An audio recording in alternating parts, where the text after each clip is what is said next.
تاکہ عوام تک سہولیات پہنچے, عوام کو سہولیات میسر ہو. یار ایک گلی, یقین کریں, چلے میں اپنی گلی کی بات کرتا ہوں جہاں میں رہتا ہوں, پچھلے 9 مہینے پہلے گلی کو توڑا گیا تھا, اور یہ کہہ کر توڑا گیا تھا کہ یہاں پر جناب کوئی وہ لائن ڈل رہی ہے.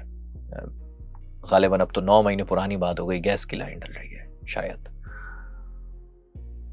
وہ گیس کی لائن ڈل گئی, روڈ اکھاڑ دیا گیا, روڈ اکھاڑنے کے بعد آج تک وہ روڈ نہیں بنا.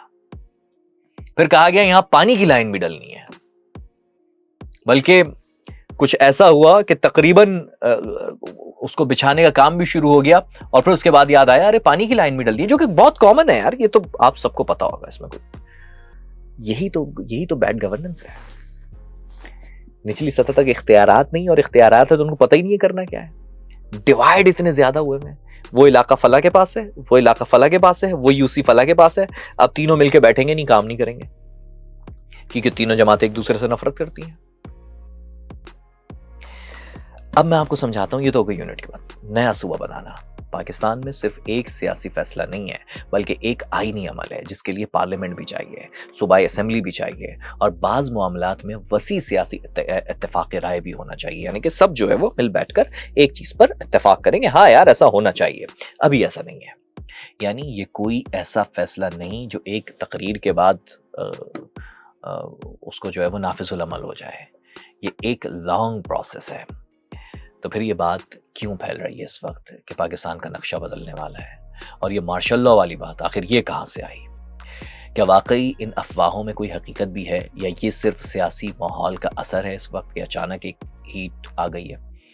اگر ہم جذبات نہیں بلکہ حقائق کی بات کریں تو تصویر کچھ اور نظر آتی ہے. پولیٹیکل ایکسپرٹس اور سینئر جرنلسٹس یہ کہہ رہے ہیں کہ اس وقت جو نظر آ رہا ہے اس کے مطابق تو مارشل لا کوئی براہ راست کوئی مصدقہ اشارہ نظر نہیں آ رہا. یہ محض سوشل میڈیا پر باتیں پھیلائی جا رہی ہیں. یہ سوال اس لیے اٹھا کیونکہ جب بھی پاکستان میں سسٹم فیل ہو گیا, سیاسی نظام ناکام ہو گیا, یا بڑی اصلاحات کی ضرورت ہوئی, تو ایسے جملے سامنے آ ہی جاتے ہیں کہ بھائی اب دیکھیں نا, اب آوازیں آنے لگیں گی. تو یہ جب بھی یہ بات ہوتی ہے کہ جی سسٹم کولیپس ہو گیا, تو پھر اس طرح کی بات ہوتی ہے کہ جی میرے عزیز ہم وطنوں کی آواز نہ آ جائے. سیدھی بات یہ کہ ایسا کوئی امکان نظر نہیں آ رہا مارشل لا کا, اور اب تک کسی بھی ریاستی ادارے یا حکومت کی طرف سے بھی مارشل لا لگانے کا کوئی اشارہ تک نہیں دیا گیا. بہرحال یہ ضرور کہا جا رہا ہے کہ موجودہ نظام میں بڑی اصلاحات کی ضرورت ہے, اور شاید اسی لیے نئی یونٹس کی بات ہو رہی ہے, لیکن مارشل لا کا کوئی چانس نہیں. لیکن سوال یہ ہے کہ نئے صوبوں کی بات اچانک کیوں شروع ہو گئی؟ بھائی صاحب یہ آج کی بات نہیں ہے. گزشتہ 30-40 سالوں سے بار بار یہ آوازیں اٹھتی ہیں. 1970 میں بہاولپور تحریک شروع ہوئی تھی. 1 یونٹ کے خاتمے پر بہاولپور کو پنجاب میں شامل کرنے کے خلاف شدید احتجاج ہوا اور الگ صوبے کی بحالی کا مطالبہ کیا گیا تھا. اس کے بعد 2010 میں ہزارہ تحریک شروع ہوئی تھی. صوبہ سرحد کا نام خیبر پختونخوا رکھنے پر ہزارہ ڈویژن میں الگ صوبے کے لیے پرتشدد مظاہرے ہوئے تھے. اس کے علاوہ سرائکی یا جنوبی پنجاب صوبے کے لیے بھی کئی بار مطالبات کیے جا چکے. 1980 سے اب تک چلتے آ رہے ہیں. 2012 سے 2013 تک پیپلز پارٹی کے دور حکومت میں سینٹ نے جنوبی پنجاب صوبے کے قیام کی منظوری بھی دی تھی, لیکن قومی اسمبلی سے یہ پاس نہ ہو سکا.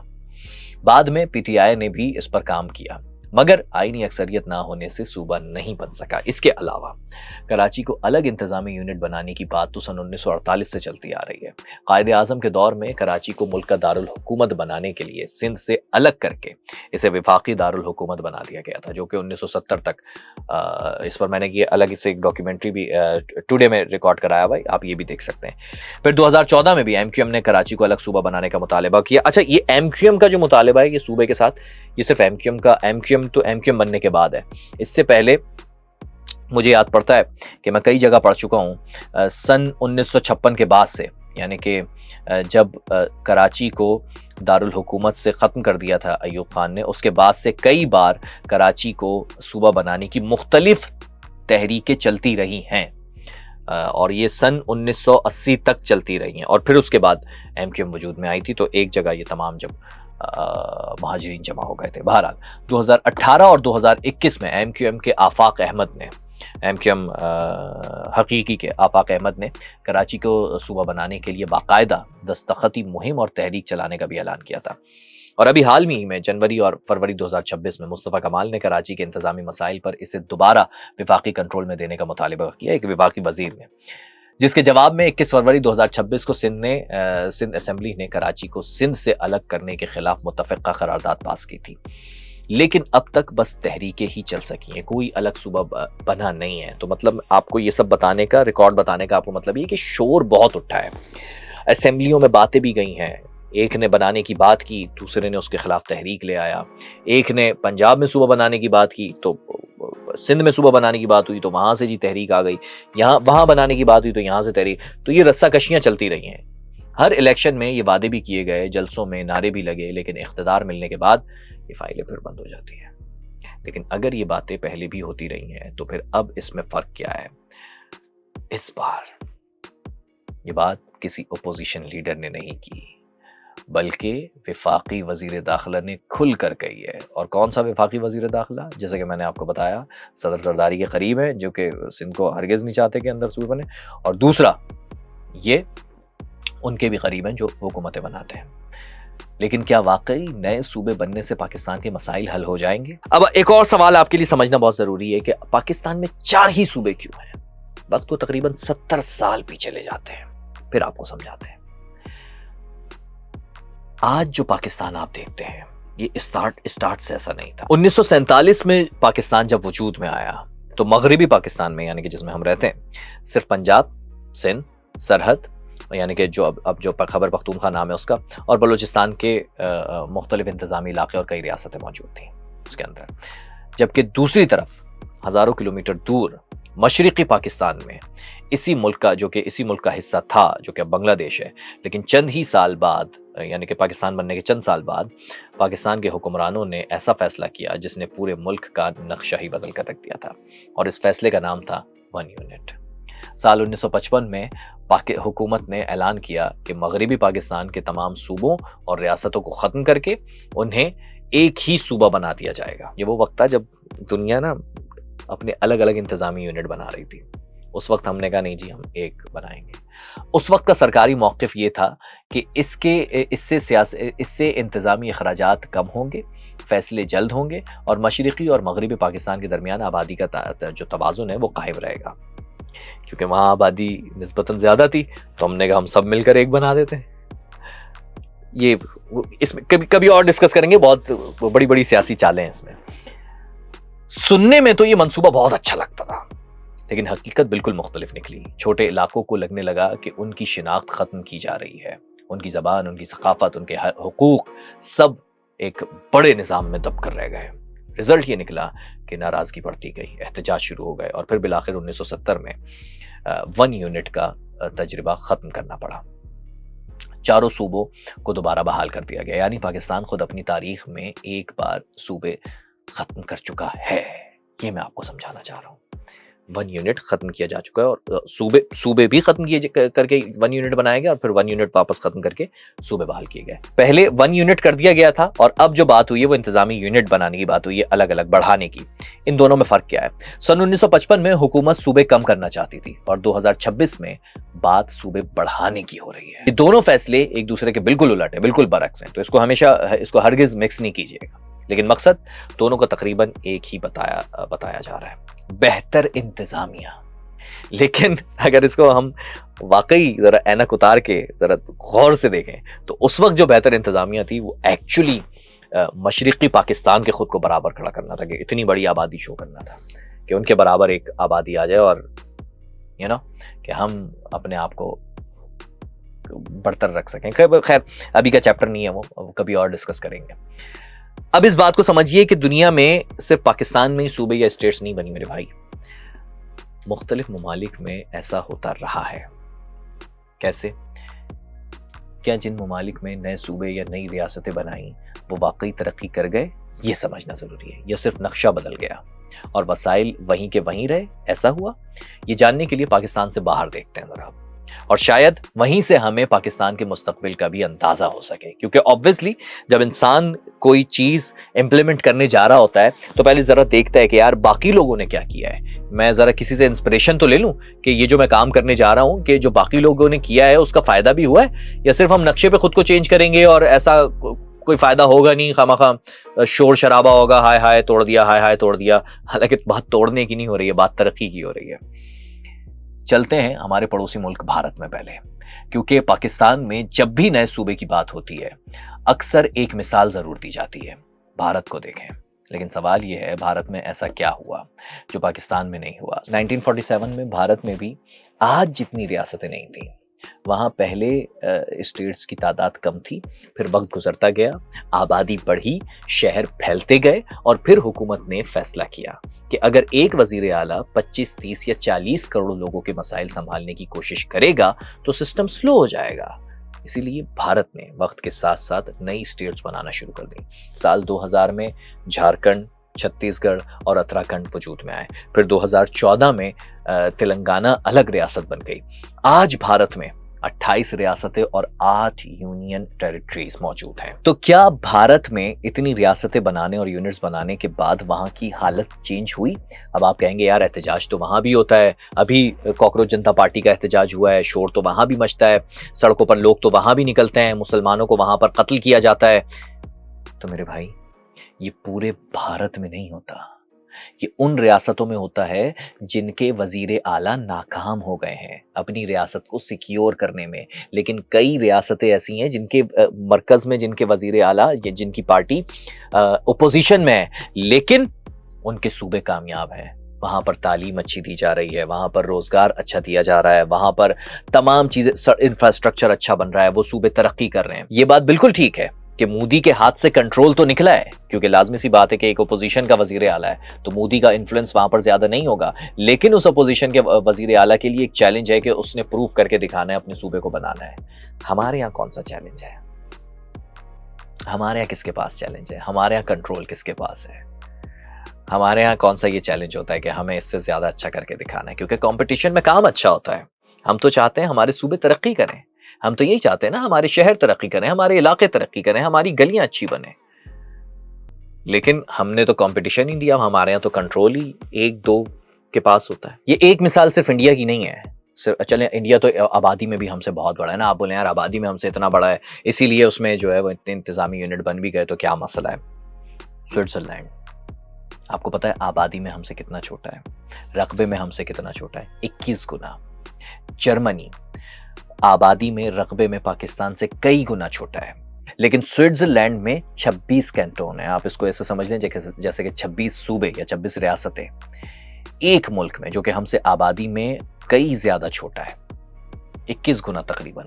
اور اسی طرح جرمنی میں تقریباً 16 صوبے بنائے گئے ہیں اور ہم سے زیادہ ترقی یافتہ ہیں۔ مطلب یہ بتانے کی ضرورت نہیں ہے کہ سوئٹزرلینڈ اور جرمنی پاکستان سے زیادہ ترقی یافتہ ہیں کہ نہیں ہے، لیکن پاکستان کی آبادی تقریباً 25 کروڑ سے زیادہ تجاوز کر چکی ہے، اور صرف پنجاب کی آبادی کئی ممالک کی مجموعی آبادی سے بھی زیادہ ہے۔ کئی ممالک کی آبادی سے زیادہ کہہ رہا ہوں میں آپ کو۔ ہزاروں کلومیٹر پر پھیلے اس صوبے میں جس کے ہر ڈسٹرکٹ کے مسائل الگ ہیں۔ جنوبی پنجاب کے لوگ برسوں سے یہی کہتے آئے ہیں کہ لاہور میں بیٹھ کر ہمارے جو ہے مسائل پوری طرح سمجھے نہیں جا سکتے، بلکہ یہ بھی الزام لگاتے ہیں کہ لاہور ہمارا حق کھا جاتا ہے، ہمارا پیسہ لاہور پہ لگا دیا جاتا ہے۔ اگر الگ صوبہ ہوگا تو بجٹ بھی الگ ہوگا، ترقیاتی منصوبے مقامی لوگوں تک پہنچیں گے، ان کی جو ضروریات ہیں وہ حل ہوں گی، اور فیصلے بھی زیادہ تیزی سے ہوں گے۔ اسی طرح ہزارہ ڈویژن میں کئی سالوں سے لوگ یہ صوبے کا مطالبہ کرتے آ رہے ہیں۔ بھاولپور میں سابق ریاست کی بحالی یا الگ صوبے کی آواز وقتاً فوقتاً اٹھتی رہتی ہے۔ اور اب اپنا شہر کراچی، وہ شہر جو پاکستان کی معیشت کی ریڑھ کی ہڈی سمجھا جاتا ہے، وہاں پر صرف کراچی کو صوبہ بنانا، او نہیں بھائی نہیں، کراچی میں کئی صوبے بنتے ہیں۔ اب تو بات اس سے آگے بڑھنی چاہیے، کراچی کے اندر کئی صوبے بنتے ہیں۔ کراچی اتنا بڑا ہے، اگر آپ دنیا کی مثالیں لیں گے تو کراچی کے اندر کئی صوبے بننے چاہیے آبادی کے لحاظ سے۔ لیکن مسئلہ تو یہاں پر یہ ہے نا کہ پہلے آبادی تو تسلیم ہو گئی، اتنی ہے کہ نہیں ہے، ہمیں تو مردم شماری میں گنا ہی کم جاتا ہے۔ بہرحال لیکن اصل بحث صرف صوبوں کی نہیں ہے نا میرے بھائی، اصل بحث تو پورے سسٹم کی ہے، جو کہ آج کوشچن مارک اٹھ گیا ہے۔ تو پھر اصل حل کیا ہے؟ نئے صوبے یا نیا نظام؟ ذرا سوچیں، آپ اس بات پر غور کریں۔ اگر آج جنوبی پنجاب کو الگ صوبہ بنا دیا جائے لیکن وہی پرانا بیوروکریسی کا نظام ہو، وہی سیاسی کلچر، وہی کرپشن اور وہی سست رفتار ادارے برقرار رہیں، تو کیا صرف نام بدلنے سے عوام کی زندگی بدل جائے گی؟ یعنی کہ اگر آپ نئے انتظامی یونٹس میں بانٹ بھی دیں، پنجاب کو، کراچی کو، کے پی کو، بلوچستان کو، اور نظام وہی کھوکھلا ہو، وہی کرپٹ لوگ گورننس کر رہے ہوں، تو گورننس بیڈ ہی رہے گی، وہ گڈ میں تبدیل نہیں ہو جائے گی،